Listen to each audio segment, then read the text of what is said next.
Mexico, 1 minute. Hey, everybody goes to Cancun. It's a nice place to go. We're going to go have some fun. Let's go to Puerto Vallarta. You turn on the video. You're watching stuff on X. It looks like a movie on what's going on there. So overnight, this El Mencho is calling the police, telling them, you guys better get out the way. You better let us do this. And now they're doing that. So when you see that yourself, how concerned are you for that not to leak up? This is an organization that was selling fentanyl, that was coming up to us, that we lost a lot of kids, a lot of families were lost. How do you visualize what's going on in Mexico right now with the killing of El Mencho?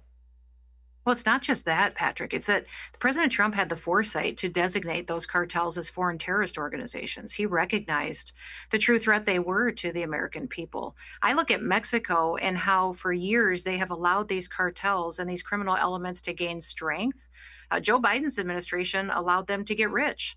It's a billions and billions of dollar industry that they've had on trafficking people and children and drugs.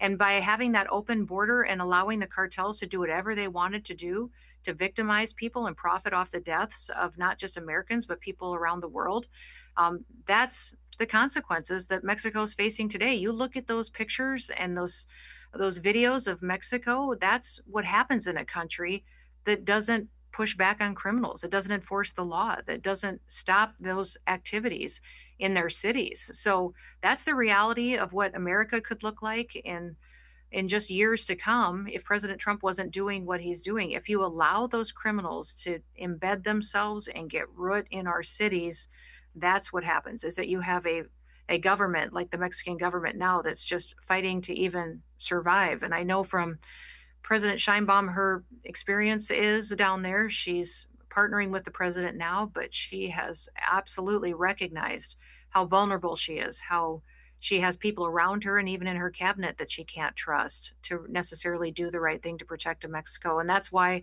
we see this as such a volatile situation today. I got two questions there. One of them is, I'm glad you said that. The reason for me being excited about how hard you guys were pushing for getting rid of illegal immigrants is because they're out here. They're everywhere, right? And there's plenty of them that are even trained by Al-Qaeda that are insiders. They're just waiting for an opportunity. And if all of a sudden they get bigger in a certain city, Minneapolis being one of them, but there's plenty of them out there around the nation, and another president comes in that's not strong on crime, then what happens to all those innocent people that are living there? So it's a very tough job, and I applaud you guys for taking on this tough assignment. I don't think there's any winning for you with media when it comes down to this job. I just don't think there is. I think there's winning at the ballot polls. I think there's winning with the families, but I don't think you're going to win the media race with this specific thing. Going to Mexico, do you think Sheinbaum is an honest player? Do you think she is? I know you sounded like you were being fair with her, but, from my end, some of the criticism when once asked about, how to deal with the cartel, she was like, I don't want U.S. to be involved. Let us handle this. We have this. Obviously, she doesn't have any control of it. And some are sometimes criticizing her, saying, wait a minute, is there a narco state here going on? Or is she a real player? Or is she kind of controlled by them as well? What is your position on Sheinbaum? Well, let me give you my opinion on it. I've had Please. conversations with her, but I also will just say that part of my opinion on this situation is that she feels very much that she doesn't know who she can trust in her own government.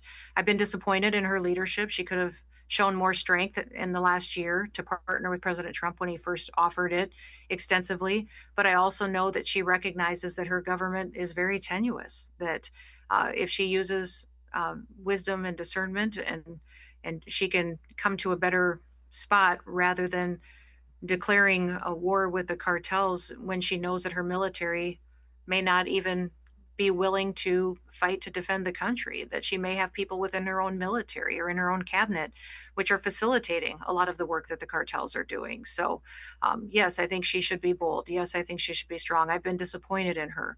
I also recognize she's got a different element going on in Mexico than what many leaders have. She has embedded criminals in her government that make it a very difficult situation for her to really know that she can be successful. I don't think she knows that she can be successful because she doesn't really know if the people who are around her are on the team to defend the country of Mexico. What a way to run what a job to have.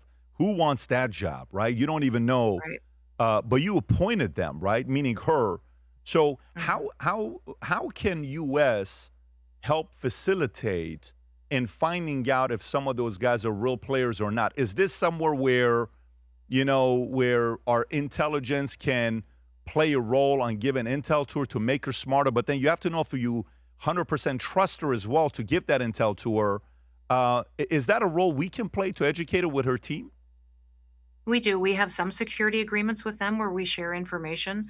I know our intelligence agencies work with them as well, but we recognize the individuals there as well, and want to know that we're partnering with people who will use it wisely and not use it against the United States. But the President Trump has been very aggressive in building a relationship with the president and letting her know that if she truly wants to take out these cartels and destroy their network of what they're doing, to profit off of the destruction of the people of Mexico and the United States, and stop the gun running, the drug running, the human trafficking, that he'll be there to support her in that. I hope she grabs a hold of that assistance while she has the chance, because this president has been extremely aggressive in identifying who those terrorists are and letting them know that he's going to take them out. And even this action that just happened now in Mexico, that's a very powerful action we haven't seen against these cartels for a very long time. But it wouldn't necessarily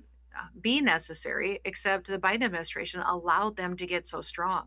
They allowed them to become so profitable Why do that you they will do think? anything. Why do you think? How? Why do you Why do you think? think?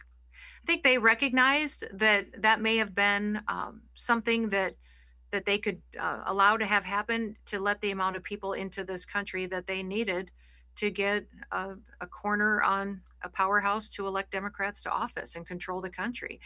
That invasion of people that crossed our borders was millions of people, and I think they believed that no future president would have the tenacity to truly deport people that weren't supposed to be here, to truly go after Right. those individuals who came in that were dangerous. President Trump has, we've already, with the department, partnered with other law enforcement agencies. We've removed over 1,000 people, I think 1,500 people that have been on the known and suspected terrorist watch list. People that are known terrorists that were let into this country through that Biden administration open border policy, that we have to go out and find and make sure that we're removing them before they take a terrorist action against the United States from our inside our own borders. Yeah, no question. And for me, the only way to be an equalizer, like the great equalizer to the 12 million that came here illegally to 15 million, is the voter ID. If the voter ID goes in, Mhm. then that can cancel each other out, right? Because then you're kind of like, what's the point of deporting them in? But then that's got to get through House, Senate. That's going to be complicated for it to pass. It's going to be tough to do that. But I think that is a very, very necessary. If you need two forms of ID and a Social Security to be able to shovel snow in New York, you can definitely find a way to get an ID to vote. What are your thoughts there? No, I wholeheartedly agree. I think it is imperative to the future of our country. We need to know that the people who elect our leaders are people that say that they are, that they're people who live in this country. The United States citizens get the opportunity to register to vote, that they get the chance to cast their vote, and that we know we can trust it. That is why, under our statute, Congress passed a law that said our critical infrastructure that maintains the integrity of our government, that runs our country on our very worst day, if we had a horrible terrorist attack or something devastating happened, this department under FEMA is the agency that's entrusted to run the government. And the making sure that our elections have that integrity too is just as important to maintaining the future of our country as our electricity, as our food supply chain, as our military. All of those are critically important, but Congress itself put in law that our elections need to be able to be trusted and insured as well to maintain that safety. If that passes, we will put a very big party together here in South Florida if it passes.